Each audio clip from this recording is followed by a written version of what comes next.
الحمد للہ وکفا وسلام علی عبادہ الذین اصطفیٰ اما بعد اعوذ باللہ من الشیطان الرجیم بسم اللہ الرحمن الرحیم لإیلاف قریش ایلافہم رحلة الشتاء والصیف فلیعبدوا رب هذا البیت الذی اطعمہم من جوع وآمنہم من خوف۔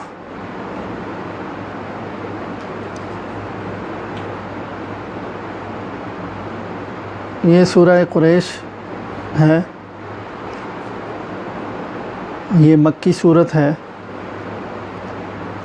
اس میں 4 آیات، 17 کلمات اور 73 حروف ہیں۔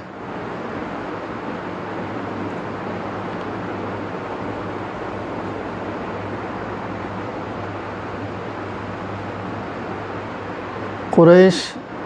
ایک قبیلے کا نام ہے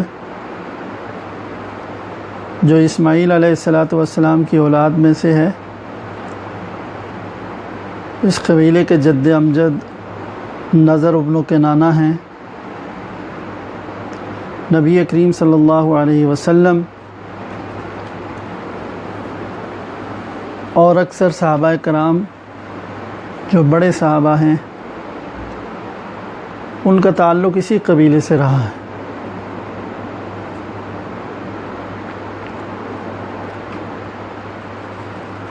نبی کریم صلی اللہ علیہ وسلم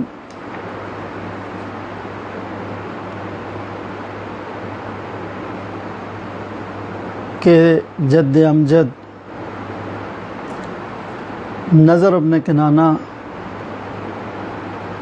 13ویں نمبر پر ہیں آپ کے سلسلہ نسب میں۔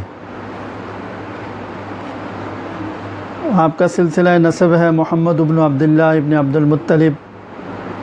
بن ہاشم بن عبد مناف بن قصی بن کلاب بن مرہ بن کعب بن لؤی بن غالب بن فہر بن مالک بن نضر ابن کنانہ۔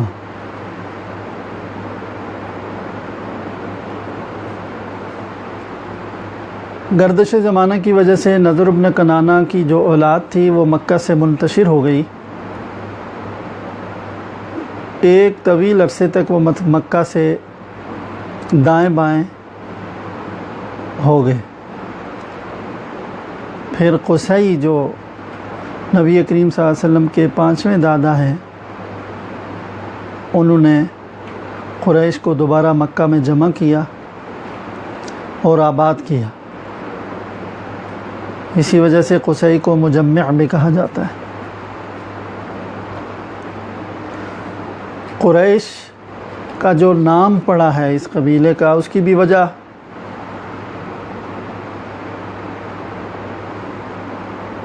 لکھی گئی ہے، بتائی گئی ہے، اور حضرت ابن عباس رضی اللہ تعالیٰ عنہ کی طرف منسوب بھی ہے یہ بات کہ قریش سمندری ایک مچھلی یا کسی بڑے جانور کا نام ہے جو غالب رہتا ہے سارے سمندری جانوروں کے اوپر۔ تو اس قبیلے کی بھی سخاوت، شجاعت، بہادری کی وجہ سے کہ یہ دوسرے قبائل پر حاوی اور غالب تھا، تو اس کا نام قریش پڑ گیا۔ بہرحال یہ سورت قریش کے نام سے ہے، اور پورے قبیلہ قریش کو ایک خاص انعام کو یاد دلا کر ان کو دعوت فکر دی گئی ہے اسلام قبول کرنے کی اور توحید اختیار کرنے کی۔ یہاں بڑی ایک نکتے کی بات یہ ہے کہ قریش کے اوپر کسی احسان کا اور نعمت کا ذکر کر کے ان سے دین حق کو قبول کرنے کا مطالبہ کرنا درحقیقت سارے ہی انسانوں سے یہ مطالبہ ہے، اس لیے کہ قریش کی پوزیشن رسول اللہ صلی اللہ علیہ وسلم کے پیغمبر بنائے جانے کے بعد سارے لوگوں کے لیے ایسے ہی ہے جیسے کہ ایک ایسا گروہ ہو جو مقتدا ہو، جو آئیڈیل ہو. اسی کو کہتے ہیں کہ عربی میں کہ متبوع، یعنی دوسرے لوگ ان کی پیروی کریں اور وہ سب کا گویا کہ نمونہ ہے اور لوگ اس کے پیچھے چلنے والے ہیں. تو رسول اللہ صلی اللہ علیہ وسلم کی بعثت کے بعد قریش متبوع ہونے کی حیثیت رکھتے ہیں دوسرے انسانوں کے لیے، لہذا ان پر کسی احسان کا یاد دلانا ان کو گویا سارے انسانوں کو یاد دلانا ہے، اور کسی احسان اور نعمت کا ذکر کر کے ان کو دین حق کی طرف دعوت دینا سارے انسانوں کو دین حق کی طرف دعوت دینے کے مترادف ہے.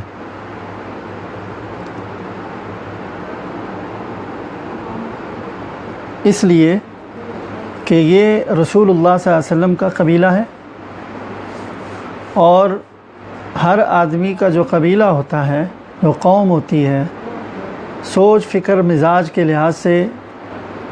وہ اس آدمی کی سب سے زیادہ قریب ترین سمجھی جاتی ہے. تو نبی کریم صلی اللہ علیہ وسلم کی بات کو سمجھنا ان کے لیے زیادہ آسان تھا، اور وہ جب دین حق کی طرف آئیں گے تو ان کو دیکھ کر دوسرے لوگوں کو حق قبول کرنا آسان ہوگا.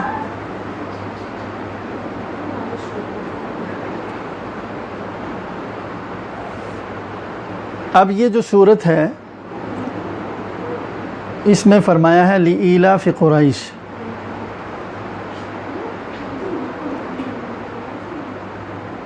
کہ چونکہ قریش عادی ہیں، خوگر ہیں، دو سفروں کے، ایک سردیوں کا سفر ہے، ایک گرمیوں کا سفر ہے، تو وہ چونکہ ان دو سفروں کے عادی ہیں، تو ان سفروں کی سے مانوس ہونے کی وجہ سے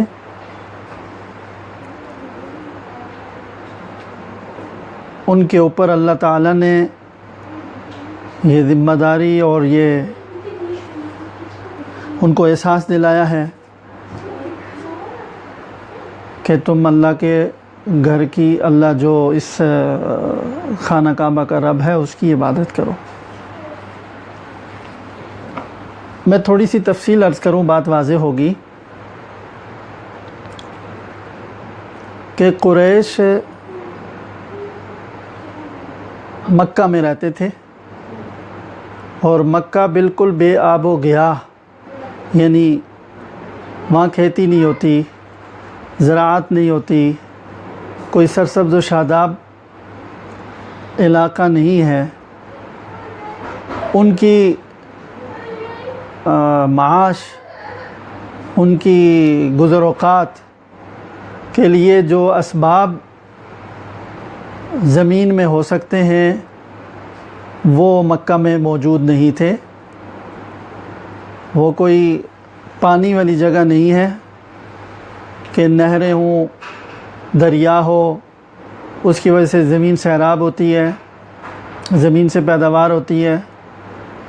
باغ اور پھل ہوتے ہوں، ایسا کچھ بھی نہیں تھا. تو ان کو زندگی گزارنے کے لیے ایک ہی سہارا تھا اور ایک ہی راستہ تھا کہ وہ تجارت کریں. تو انہوں نے، اللہ تعالیٰ نے ان کے لیے یہ راستہ آسان کیا. یہ دراصل وہ احسان ہے جو اللہ تعالیٰ ان کو جتلا رہے ہیں کہ اس مکہ کی وادی میں رہنے والے آپ جو قریش ہیں،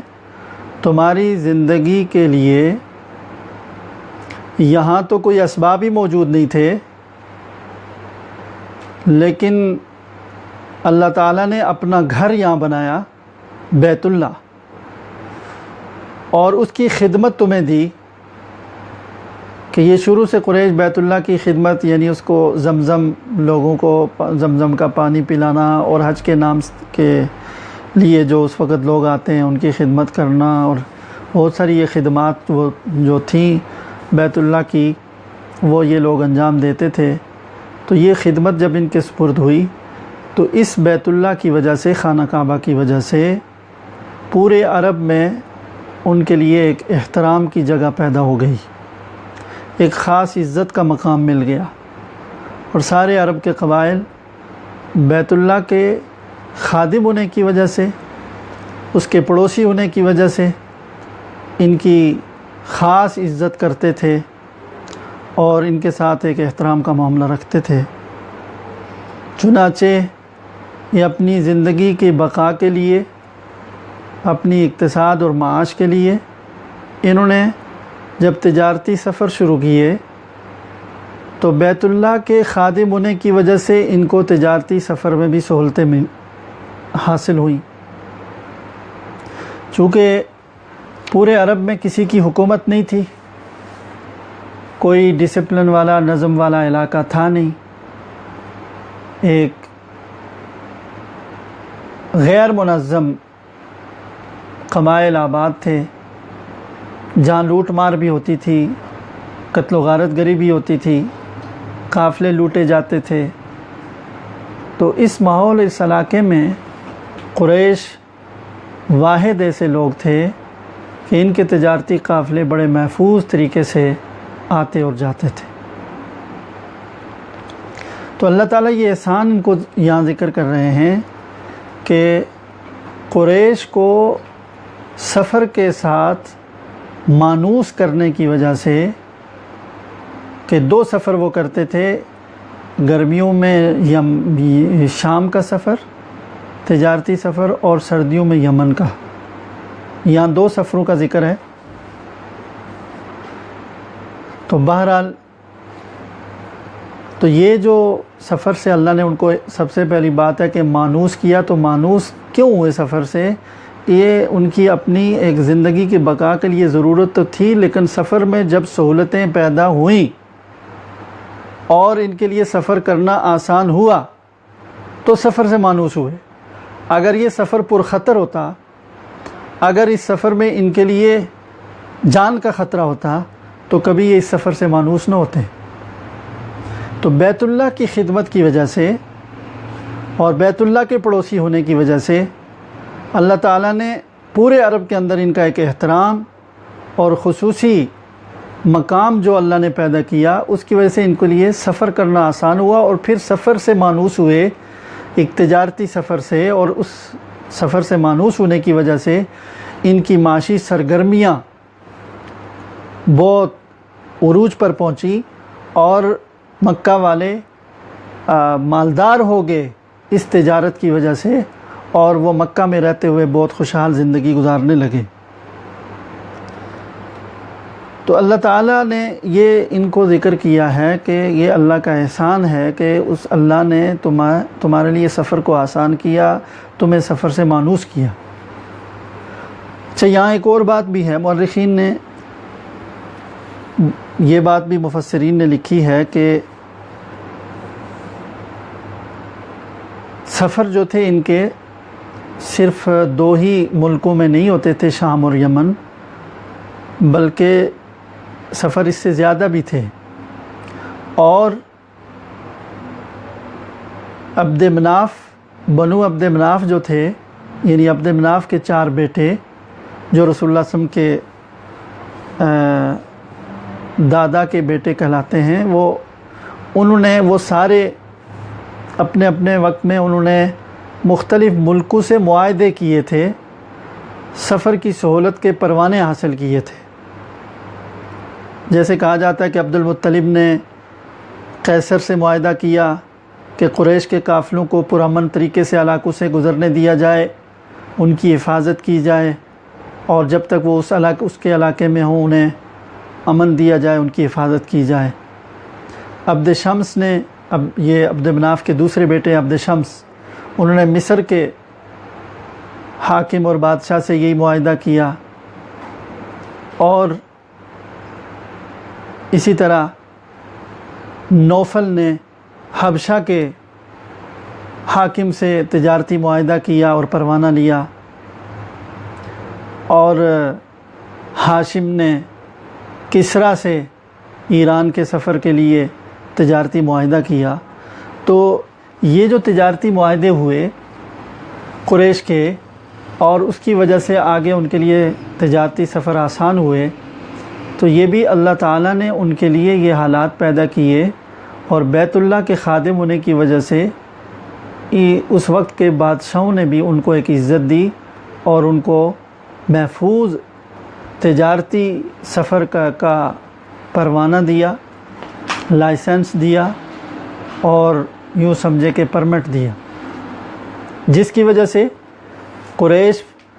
پورے ان علاقوں میں ان کے قافلے سفر کرتے تھے، اور وہ مامون اور محفوظ رہتے تھے، جبکہ اس پورے خطے میں دوسرے لوگ محفوظ نہیں تھے، اور وہ اپنے آپ کو خطرے میں سمجھتے تھے۔ تو یہ جو ان کو چاہے معاہدہ سفر ہو، یا یوں ہی ان کے لیے 2 سفر، جیسے یہاں پر اس کا ذکر ہے 2 سفر شام اور یمن کے، ان سفروں میں ان کے لیے یہ سہولت عطا ہوئی ہو، جو بھی صورت ہو، ہر صورت میں یہ اللہ کا احسان تھا کہ بیت اللہ کی پڑوسی ہونے کی وجہ سے، بیت اللہ کے خادم ہونے کی وجہ سے یہ ان کو نعمت ملی، باسہولت تجارتی سفر کی، اور اس کے نتیجے میں ان کی اکانومی، ان کی اقتصاد بہتر ہوا، ان کی مکہ والوں کی معاش، باوجود ہے کہ مکہ کے اندر خود کچھ پیداوار نہیں ہوتی، وہ اس خشک جگہ میں رہتے ہوئے بہت اچھی معاشی زندگی گزارنے لگے۔ تو یہ احسان اللہ تعالیٰ نے اس صورت میں قریش پر ذکر کیا ہے۔ یہاں ایک اور بات بھی ہے کہ قریش کے اس طویل اسفار سے مانوس ہونے کی وجہ سے نبی کریم صلی اللہ علیہ وسلم کے تشریف لانے کے بعد، اور آپ کی بعثت کے بعد، آپ کی نبوت کے بعد، جب صحابہ کرام نے، قریش کے جن لوگوں نے، عربوں نے آپ کے ہاتھ پر دین اسلام قبول کیا اور وہ صحابہ بنے، تو صحابہ کرام کے لیے دین کو پھیلانے کے لیے طویل ترین اسفار کرنے آسان ہوئے، کہ پہلے سے ان کو سفر کی مشق تھی، اور وہ ان اسفار سے مانوس تھے، اور ان کے لیے کوئی اجنبی بات نہیں تھی۔ ایک نقطہ مفسرین نے یہاں یہ بھی ذکر فرمایا۔ تو بہرحال یہاں فرمایا لإیلاف قریش، قریش کے مانوس کرنے کی وجہ سے، ایلافہم یعنی ان کا مانوس کرنا، رحلت الشتائی سردیوں کے سفر کے ساتھ، والصیف اور گرمیوں کے سفر کے ساتھ ان کا مانوس کرنا۔ تو ایلافہم، یہ دوسرے والا جو ایلاف ہے یہ بدل ہے پہلے سے، لإیلاف قریش، قریش کے مانوس کرنے کی وجہ سے، ایلافہم یعنی ان کا مانوس کرنا، رحلت الشتاء سردیوں کے سفر سے، اور والصیف اور گرمیوں کے سفر سے ان کو مانوس کرنا۔ اس مانوس کرنے کی وجہ سے فَلْيَعْبُدُوا، تو یہ جو ان کو مانوس کیا گیا ہے، جس کی تفصیل میں نے عرض کی، تو اس مانوس کر کے جو ان کی اقتصادی اور معاشی زندگی اللہ نے بہتر کی، اور اس کی بنیادی وجہ بیت اللہ تھا، تو اللہ نے فرمایا فَلْيَعْبُدُوا رَبَّ هَذَا الْبَيْتِ، کہ ان کو چاہیے کہ اس گھر کے رب کی عبادت کریں۔ احسان اور نعمت کو ذکر کرنے کے بعد اب مطالبہ ہے کہ جس رب کا احسان ہے، اور جس بیت اللہ کی وجہ سے آپ کو یہ سہولت ملی، اس بیت اللہ کا جو رب ہے، اب عبادت بھی اسی کی ہی کرنی چاہیے، یعنی توحید۔ مطلب یہ ہے کہ کہ اگر اور جو زمین اور آسمان کے درمیان اللہ کے احسانات بھرے ہوئے ہیں اور انسانوں کے اوپر ہیں، ان نعمتوں کی طرف اگر نظر نہیں بھی جاتی تو یہ ایک بالکل ظاہر سی بات ہے جو قریش کے لیے تھی کہ یہ نعمت تو تمہیں نظر آ ہی رہی ہے، یہ نعمت تمہارے لیے کس نے مہیا کی؟ تو جس رب نے یہ نعمت تمہیں بیت اللہ کی وجہ سے عطا کی ہے تو کم از کم اس کا تقاضا یہ ہے شکر کا کہ پھر اسی رب کی عبادت کی جائے۔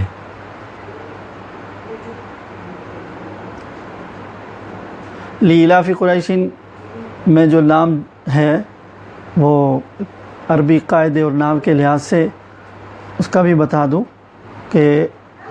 بعض نے کہا کہ یہ فلیعبدوا سے متعلق ہے، اس کا تعلق فلیعبدوا سے آخر بعد میں، اور بعد نے کہا کہ پچھلی صورت سے سورہ فیل کا جو آخری جملہ ہے فجعلہم کعصف مأکول، تو جعل سے یہ متعلق ہے۔ پھر معنی یہ بنے گا کہ اللہ تعالیٰ نے ابرہہ کے لشکر کے اوپر عذاب بھیجا اور اس کو کھایا ہوا بھوسے کی طرح بنا دیا، اور یہ کیوں کیا؟ لإلاف قریش، تاکہ اللہ تعالیٰ قریش کو مانوس کریں، اللہ تعالیٰ کو اس قریش کو اس گرمی اور سفر کے ساتھ مانوس کرنے کی وجہ سے کہ چونکہ ان کے تجارتی سفر ہیں اور یہ تجارتی سفر ان کے محفوظ رہیں اور مأمون رہیں ہر خطرے سے، اس وجہ سے اللہ تعالیٰ نے ان کو ہلاک کیا، ابرہہ کو ہلاک کیا۔ یعنی جب ابرہہ کا لشکر ہلاک اور برباد ہوا تو پورے عرب میں لامعنی یہ بات ہے کہ قریش کی ایک عظمت اور ہیبت قائم ہو گئی کہ بھائی جس بیت اللہ کے یہ پڑوسی ہیں اس کے اوپر حملہ کرنے والا ایک بہت بڑا بادشاہ اپنے لشکر سمیت تباہ اور برباد ہو گیا، تو یہ لوگ بڑے قابل احترام ہیں، تو اب ان کے سفر آسان ہو گئے۔ تو یہ بھی ایک تفسیر میں ایک قول یہ بھی ہے کہ اس کا تعلق لإلاف کا جعل سے۔ بعض نے یہ بھی کہا کہ نہیں، یہاں اس کا متعلق محذوف ہے اعجبو سے، اعجبو یعنی لوگوں کو کہا جا رہا ہے کہ اعجبو، تعجب کریں، لإلاف قریش إلافہم رحلۃ الشتاء والصیف، کہ یہ جو مانوس ہیں گرمی اور سردیوں کے سفر سے، ان کے اس سفر سے مانوس ہونا اور اتنا محفوظ تجارتی سفر جو یہ کر رہے ہیں، اس نعمت کے اوپر آپ لوگ تعجب کریں کہ اس نعمت کے باوجود وہ اس بیت اللہ کے رب کی عبادت نہیں کرتے اور بتوں کی کرتے۔ فلیعبدوا، ان کو چاہیے کہ یہ اللہ کے رب ھذا البیت، اس گھر کے رب کی عبادت کریں۔